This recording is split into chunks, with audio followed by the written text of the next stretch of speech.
Hey everyone, welcome to another episode of On the Run. This is episode 13. You're here with Josh and Chelsea. No Dylan today. He's out, mysteriously MIA. We have different theories about what he could be doing. One is that maybe, possibly he's sick. Allegedly. The more likely theory that he's at home playing video games. So Dylan, if you're watching this, we know where you are. And we did all this ourselves, so we don't need you. maybe. Although this should be interesting. We're going to start with a story about something going on at Regent. Oh yeah, the Hunger Games, the Regent Hunger Games. If you haven't heard, there's this thing going on in the Commons for people who live on campus. It's essentially just like this huge game of, I don't even know what you would compare it to, you know. There's a list of people who've signed up, and everybody is assigned the person below them to take out. So by that it means basically just like hitting someone with a sock. And when you take somebody out, then they're out of the game completely. And then there's somebody who's out to take you out, and just the whole thing is just like one massive game of just like paranoid people running around campus. So if you see anyone like randomly whipping out socks or pedaling on their bikes to get to the Commons as fast as they possibly can, that's what's going on. So Now, is the sock thing an official rule? You have to do it with a sock? Yeah, that's the rule. So you just I gotta assume carry it one has on to you. be a clean sock, although I would really no hope one would so. ever really know. No, but that's gross. Yeah. I hope they're clean. Clean your socks before you play the game. And there's just a whole bunch of things like you can't get somebody while they're in one of the buildings, like in class or anything like that. So it's just like the walk to and from the Commons. But you can get somebody in the Sounds tricky. Commons. Yeah. And you can't just bust into somebody's room. They have to say come in and things like that. So I'm not doing it. I was kind of busy Sunday night and I didn't really get the chance to sign up, but Probably for the better. We don't need you paranoid and running around with socks and stuff. everybody's walking to class somebody's after me. So that's fun. Yeah. What do you get if you win? Bragging rights, I believe.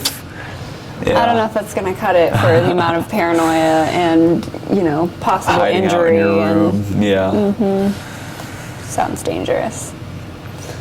All right, moving on. On to something a little bit more serious.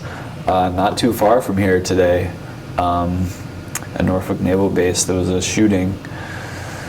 They don't really know what the deal was with the shooter yet, or the gunman.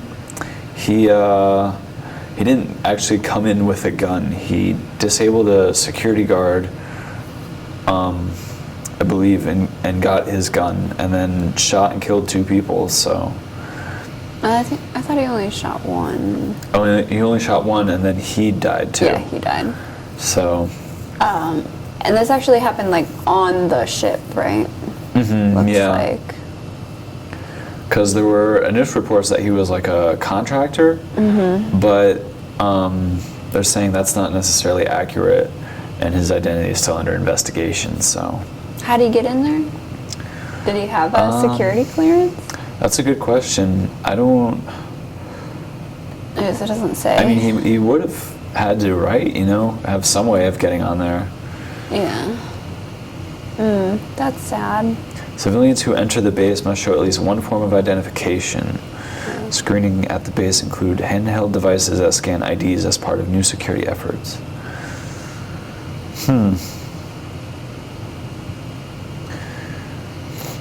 And then, of course, the article on the New York Times, it mentions the Washington Navy Yard shooting, which was not too long ago. Yeah. So,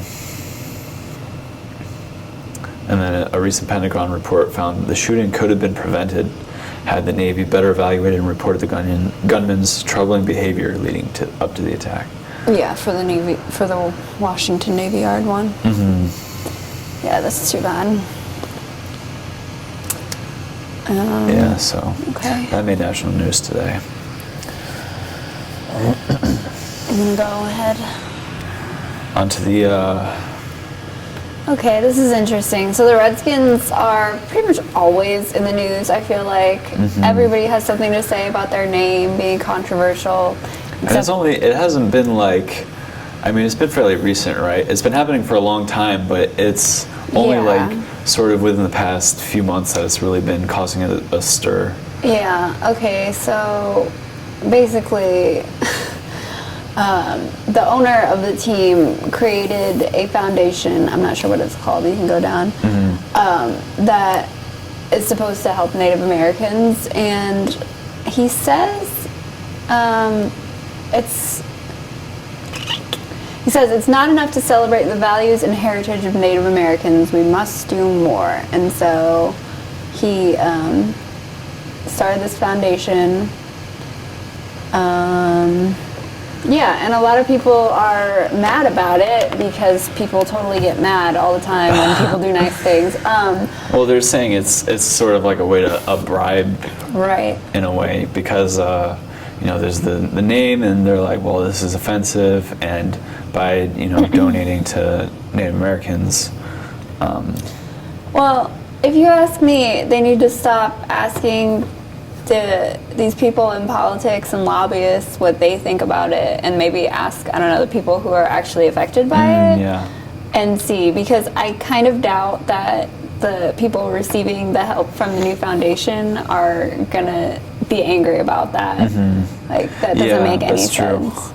And just in general, it seems like a majority of the people who are angry and against the name Redskins are not people who are Native Americans for the most part. And it's just, for me, it's just another, politically correct mumbo jumbo junk. There's a bunch of teams that are named after types of people, like, I don't know, the Celtics or, just stuff like that. Like, it's the Vikings. Yeah. I don't think any Norwegians are offended by that, like, it just doesn't, I don't know. Yeah, I think it's silly. What else does it say? People are saying it's sort of an admission that he was losing the PR battle, Yeah, maybe. I guess, I don't know. I think it's silly. Yeah. Whatever. He created a foundation. He's doing something good for, a group of people who may or may not be offended by the name of his team. Yeah. Ever. It's not like anything bad's come out of it, so. Yeah. Nobody's rioting. Hopefully, yeah. Okay, this is an article from Relevant, and it's called Bad Reasons Not to Evangelize. And I think this is really, for lack of a better word, relevant to us as students at a Christian university. It says there are a lot of reasons Christians don't publicly talk about their faith. And when we're in this situation, they seem valid, and a lot of us can relate to that. We'll come up with reasons why we don't want to talk about it, and we feel like we're being pushy, or we don't want to lose friends, or we don't want to insert our opinion, where it's not welcome. But here's the list that they came up with. The first one is we fear controversy. Basically, it says talking about faith is like discussing politics, and we're always told those are the two things you don't talk about, like at the dinner table or whatever. So a person's spirituality is often considered private and personal. Discussions are usually avoided at all costs. The problem with that is that it's not biblical. We might feel that way because of our, just our human nature, or the way that our society kind of places that.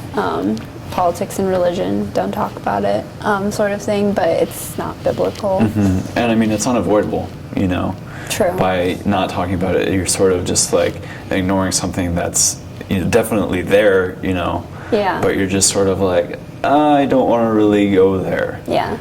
So it's kind of just like a... So you're not actually avoiding it by avoiding it. Yeah. Exactly. That makes sense. Okay, you can go down to the next one. We're ashamed is the next one.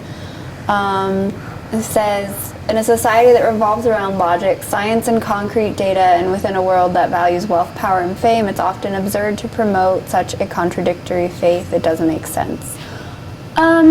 This one, I don't know. I don't feel this way. Maybe some people feel this way about it, or especially maybe if you're around a lot of people who don't have the same faith as you, that can be hard. And especially if they like don't respect the fact that you are a believer, that might be hard too.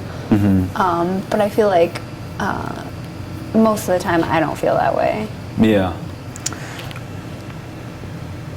I also like how he points out believers don't want to be associated with those who have misrepresented Christ's name, like Westboro Baptists, televangelists, false prophets. That's true too. Yeah, because like, have you ever read Rob Bell at all? I don't think so. Yeah, he has a book called What We Talk About When We Talk About God, and it's sort of just like, he talks about this idea that people have of, God being, backwards in religion is sort of just like a thing of the past, like sort of comparing it to Westboro Baptist and things like that. And one of the interesting things he says is like, because we're ashamed to talk about it because of, science and, our culture, we're too advanced for that. But really, when you only look at like one thing, like entirely, science, right? Or just all God, and you don't like mix the two, you're really having a lot more of a narrow worldview than if you put the two together. So, and that way he's saying, Christianity is a lot more forward than what a lot of people make it out to be. Yeah, that's a really good point. That's true. So that's one reason definitely not to be ashamed. And I think a lot of people do want to talk about those sort of things, but they're just like, the last one, controversy. They don't want to actually put themselves out there and, stir up whatever. The next one is we're afraid we don't know enough, and I think this is pretty huge. Many people believe in God but aren't exactly sure why. Talking about God with others can quickly devolve into complex discussions filled with theology, philosophy, doctrines. Numerous Christians are unprepared to present and defend their faith in tangible ways. This one is really difficult because we do get in those situations, especially, sometimes you can just start off having a casual conversation and then somebody, decides to drill into you and ask you why people can't have homosexual relationships, but they can go to a public restroom, and those kinds of arguments. Yeah, and you're just like, I didn't come prepared for a debate today. Exactly. I woke up this morning and I was like, ooh. I like what he says at the end here. If we're afraid to learn and make mistakes and engage with those around us, we're failing to be ambassadors of Christ, those who embrace humanity and creation, seeking to sacrificially serve, help, heal, give, and love at all costs. And I think that's a lot more important than what you have to say about specifics. You can't turn down an argument and just say but God or because God. That doesn't work either. But it's also, it helps to have that spiritual aspect on your side to where you can concede things that aren't important and just present yourself as, hey, this is what I believe and this is why that's such a great thing. Take it or leave it, or this is how. Yeah, at the same time, obviously it's really important to know what you believe and be able to communicate that. I think C.S. Lewis said something about this. He was great at, explaining Christianity, his book Mere Christianity, and just like putting words to, what we really believe. And there was something he said, if you really can't talk about it, and do you really know what you believe, That's a good point too. So. But I feel like that's true, and then I also feel like there are some things that are really complex for certain kinds of people to understand or to be able to articulate, like just things that don't matter that much in the grand scheme of things. Like if you don't really understand evolution and you don't really get it from the Christian perspective, but you don't believe, in the Big Bang Theory or whatever, that can be hard to articulate, especially if you don't know what you're. Yeah. So I read something, I can't remember who the blogger was, that just said, those are the kinds of things that you just kind of concede because they are not important. You can believe in evolution and God, so it's not a good idea to tell somebody who believes in evolution that they can't be a Christian or that that's not a Christian belief, stuff And like of course, you know, we don't necessarily need to argue the fine points of all those Exactly. things. You know, if someone, you know, does decide to start a fight over it or something, it's like, does this really need to be debated? Am I really gonna get worked up over this? Yeah. You know, because in the long run, nobody knows. Nobody knows if, that's you true. know, prove Genesis it is either way. totally literal or it's just all blah, blah, blah, blah. So, Good way of putting it, yes. It is quite blah, blah, blah, blah. Yeah, okay. Ooh, this one. We really don't care. We've become preoccupied and our lives are filled with entertainment work, tasks, distractions that take up our time. We leave little room in our lives for ministry. And when there is time, we don't take enough, or we don't care enough to take advantage of it. That's probably the biggest thing. You know, we know somebody that's struggling with something. We could go talk to them, or we could go do something else that's on our to-do list, you know? Yeah. And a lot of the times we're gonna, you know, see them and kind of hide and pretend like we didn't see them. And I think you know. a big part of that is how you view your faith. Like, is it just for yourself and, you know, the things you do, or is it really about other people and the Right. people around you and getting outside of yourself? So, Yep. Is that the end of it? I think that. Oh, no, it's not. oh, one more. We're taking a lifestyle evangelism approach. We will show them we are Christians by our love, Oh, is yeah. a common expression Christians use that describes the concept that actions speak louder than words. Okay, well, that's true to an extent, Yeah.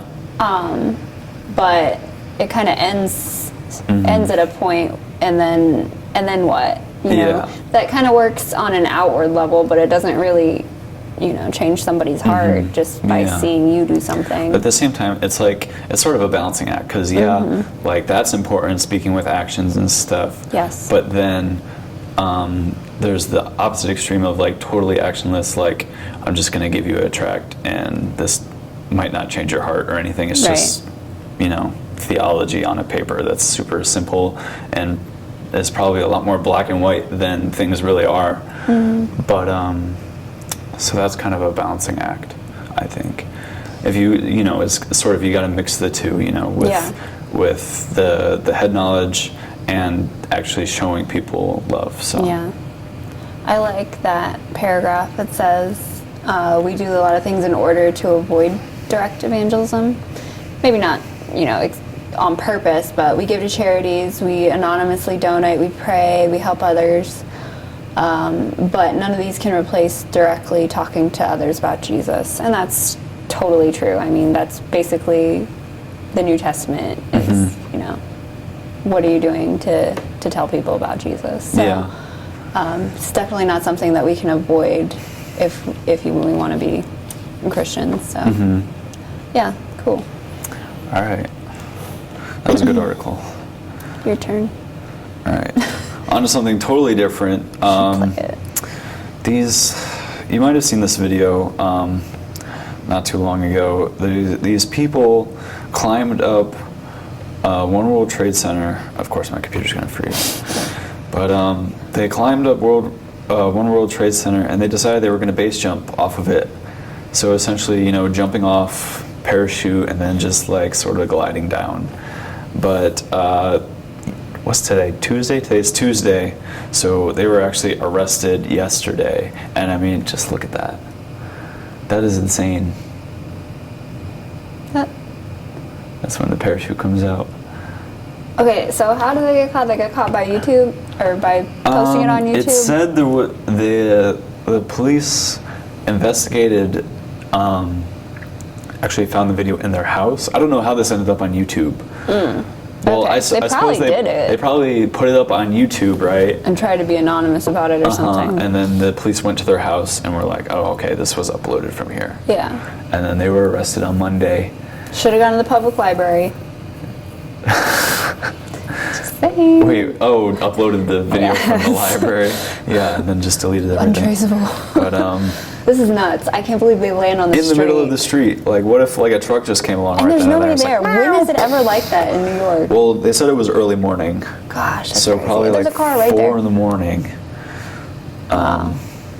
They could have easily got hit Yeah, by they cars and could have gotten things. hit. They could have hit somebody, you know?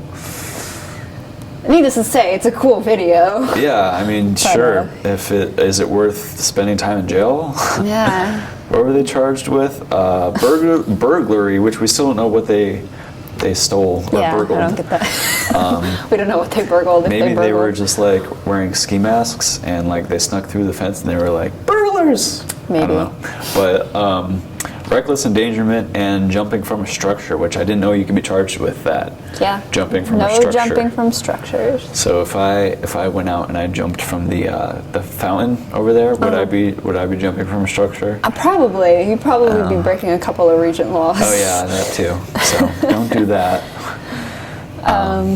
We're gonna do that now and take a video of it and post it to YouTube. I mean, it looks like it was a fun time, but there Sure, are yeah. safer ways to do that. Like, I mean, New York jumping out of a City, you don't really plane and have stuff. mountains or anything like that. But Yeah, it's pretty cool though.